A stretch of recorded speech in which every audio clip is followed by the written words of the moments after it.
Chapter 19 The Return of Rhyme and Reason. Sailing past three of the tallest peaks and just over the outstretched arms of the grasping demons, they reached the ground and landed with a sudden jolt. Quick, urged Talk, follow me. We'll have to run for it. With the princesses still on his back, he galloped down the rocky trail and not a moment too soon.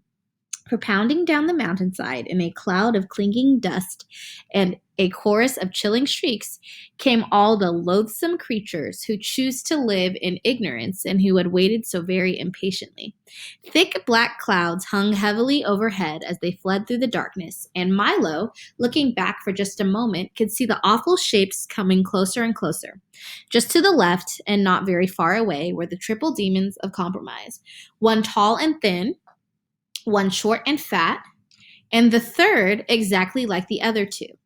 As always, they moved in ominous circles, for if one said here, the other said there, and the third agreed perfectly with both of them.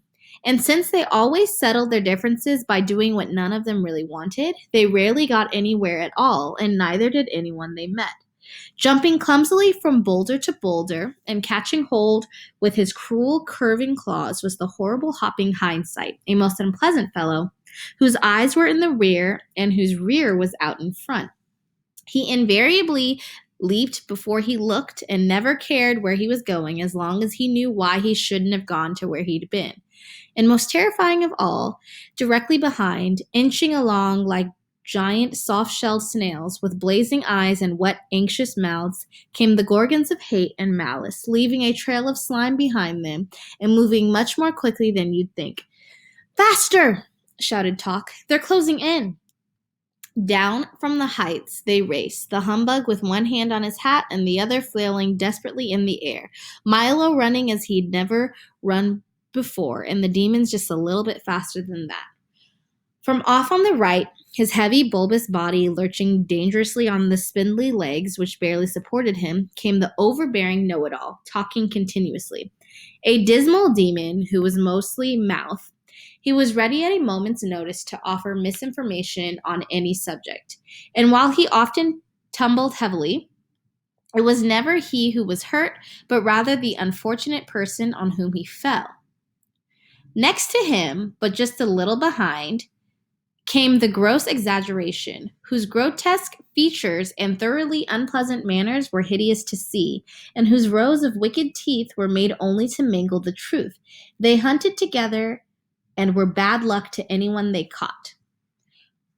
Riding along on the back of anyone who'd carry him was the threadbare excuse, a small, pathetic figure whose clothes were worn and tattered, and who mumbled the same things again and again in a low but piercing voice. "Well, I've been sick, but the page was torn out. I missed the bus, but no one else did it. Well, I've been sick, but the page was torn out. I missed the bus, but no one else did it." He looked quite harmless and friendly, but once he grabbed on, he almost never let go. Closer and closer they came, bumping and jolting each other, clawing and snorting in their eager fury. Talk staggered along bravely with rhyme and reason. Milo's lungs now felt ready to burst as he stumbled down the trail, and the humbug was slowly falling behind. Gradually, the path grew broader and more flat as it reached the bottom of the mountain and turned toward wisdom. Ahead lay light and safety, but perhaps just a bit too far away. And down came the demons from everywhere, frenzied creatures of darkness, lurching wildly toward their prey. From off in the rear, the terrible Trivium and the wobbly, gelatinous giant urged them on with glee. And pounding forward with a rush came the ugly Dilemma, snorting steam and looking intently for someone to catch on the ends of his long, pointed horns, while his hoofs bit eagerly at the ground. The exhausted humbug swayed and tottered on his rubbery legs, a look of longing on his anguished face. "I don't think I can," he gasped as a jagged slash of lightning ripped open the sky and the thunder stole his words. Closer and closer the demons loomed as the desperate chase neared its end. Then, gathering themselves for one final leap, they prepared to engulf first the bug, then the boy, and lastly the dog and his two passengers. They rose as one, and and suddenly stopped as if frozen in midair, unable to move, staring ahead in terror. Milo slowly raised his weary head, and there in the horizon, for as far as the eye could see, stood the massed armies of wisdom, the sun glistening from their swords and shields, and their bright banners slapping proudly at the breeze. For a moment, everything was silent. Then 1,000 trumpets sounded, then 1,000 more, and like an ocean wave, the long line of horsemen advanced, slowly at first, then faster and faster, until, with a gallop and a shout, which was music to Milo's ears, they swept forward toward the horrified demons. There in the lead was King Azaz, his dazzling armor embossed with every letter in the alphabet, and with him the mathematician, brandishing a freshly sharpened staff. From his tiny wagon, Dr. Discord hurled explosion after explosion to the delight of the soundkeeper, while the busy din collected them almost at once. And in honor of the occasion, Chroma the Great led his orchestra in a stirring display of patriotic colors. Everyone Milo had met during his journey had come to help. The men of the marketplace, the miners of Digitopolis, and all the good people from the valley and the forest. The spelling bee buzzed excitedly overhead, shouting, "Charge! Charge! Charge! Canby, who, as everyone knew, was as cowardly as can be, came all the way from Conclusions to show that he was also as brave. And even Officer Shrift, mounted proudly on a long, low dachshund, galloped grimly along. Cringing with fear, the monsters of ignorance turned in flight and with anguished cries, too horrible ever to forget, returned to the damp, dark places from which they came. The humbug sighed with relief, and Milo and the princesses prepared to greet the victorious army. "Well done," stated the Duke of Definition, dismounting and grasping Milo's hand warmly. "Fine job," seconded the Minister of Meaning. "Good work," added the Count of Connotation. "Congratulations," proposed the Earl of Essence. "Cheers," recommended the Undersecretary of Understanding. And since that's exactly what everyone felt like doing, that's exactly what everyone did. "It's we who should thank," began Milo, when the shouting had subsided, but before he could finish, they had unrolled an enormous scroll. And with a fanfare of trumpets and drums, they stated in order that henceforth and forthwith let it be known by all men that rhyme and reason reign once more in wisdom. The two princesses bowed gratefully and warmly kissed their brothers, and they all agreed that a very fine thing had happened. "And furthermore," continued the proclamation, "the boy named Milo, the dog known as Talk, and the insect hereinafter referred to as the Humbug, are hereby declared to be heroes of the realm." Cheer after cheer filled the air, and even the bug seemed a bit embarrassed at having so much attention paid to him. "Therefore," concluded the Duke, "in honor of their glorious deed, a royal holiday is declared. Let there be parades through every city in the land, and a gala carnival of 3 days' duration, consisting of jousts, games, feasts, and follies." The 5 cabinet members then rolled up the large parchment, and with many bows and flourishes retired. Swift horsemen carried the news to every corner of the kingdom, and as the parade slowly wound its way through the countryside, crowds of people gathered to cheer it along. Garlands of flowers hung from every house and shop and carpeted the streets. Even the air shimmered with excitement, and shutters closed for many years were thrown open to let the brilliant sunlight shine where it hadn't shone in so long. Milo, Talk, and the very subdued Humbug sat proudly in the royal carriage with Azaz, the mathematician, and the 2 princesses, and the parade stretched for miles in both directions.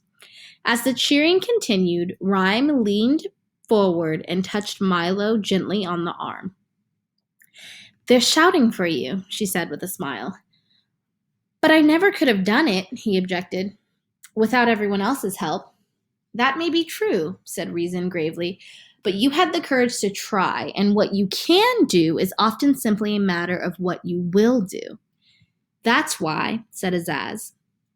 There was one very important thing about your quest that we couldn't discuss until you returned.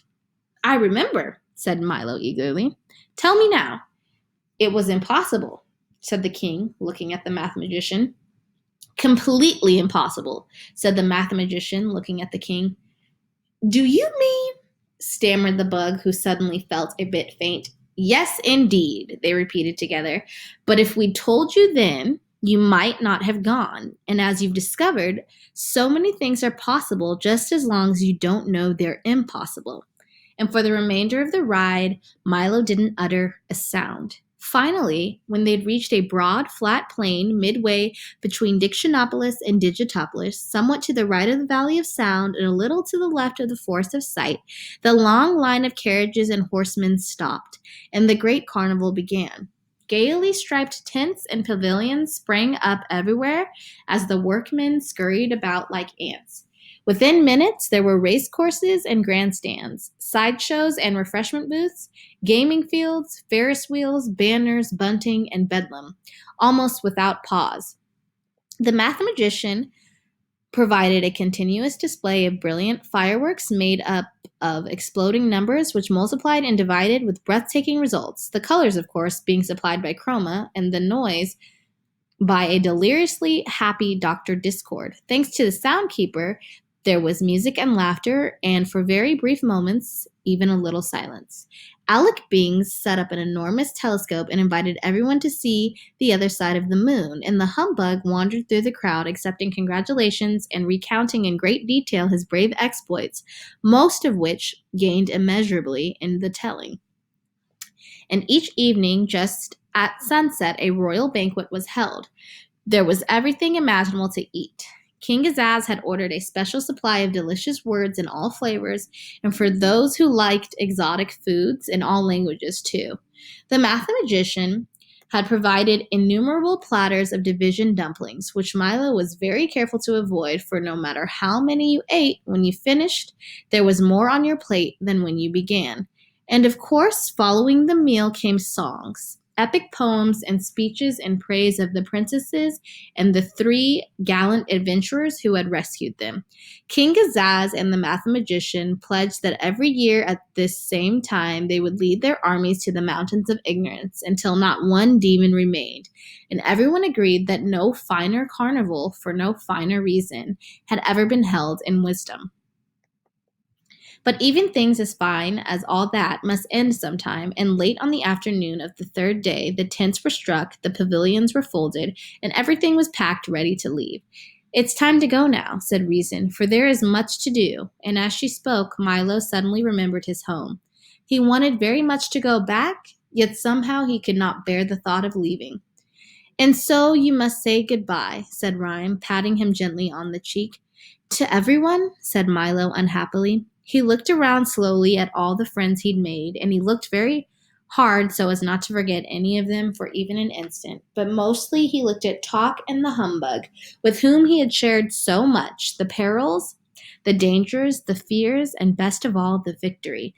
Never had anyone had two more steadfast companions. Can't you both come with me? He asked, knowing the answer as he said it. I'm afraid not, old man, replied the bug. I'd like to, but I've arranged a lecture tour which will keep me occupied for years. And they do need a watchdog here, barked Talk sadly.